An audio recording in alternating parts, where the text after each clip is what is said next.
Cette belle épopée guinéenne au Maroc débute un soir du 8 mars 2014.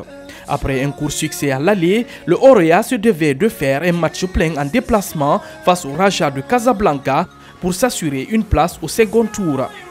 L'histoire se décidera alors dans les séances de tir au but. Face au club local, le champion de Guinée crée la sensation et passe à la seconde étape de la compétition. Cet exploit appellera deux succès guinéens. Engagés dans les éliminatoires de la CAN 2015, la Guinée était alors contrainte de jouer ses rencontres à domicile en déplacement à cause de l'apparition du virus Ebola dans le pays. Après ces 5 premières rencontres, le Sili national devait alors gagner contre l'Ouganda pour valider son ticket qualificatif.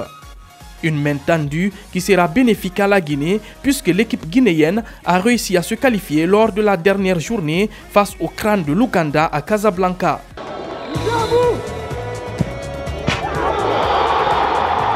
Une performance qui sera rééditée quelques mois plus tard par l'équipe cadette.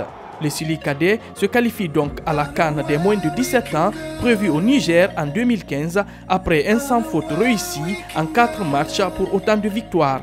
Le rouge, jaune et vert faisait son comeback à la CAN des moins de 17 ans après des éditions d'absence. Et comme il fallait s'y attendre, comme il fallait miser encore sur le représentant guinéen qui ajoute un exploit de plus à d'autres, ce samedi 15 avril 2017 restera gravé dans les annales du football guinéen et africain.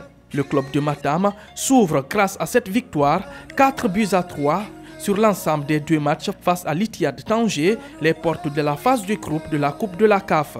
Une première depuis l'instauration de la nouvelle formule. Une soirée mémorable pour le Horoya qui, malgré la défaite, rentre dans l'histoire des clubs guinéens en compétition africaine. Confirmant ainsi la thèse selon laquelle le royaume chérifien reste et demeure pour le football guinéen une terre d'exploits.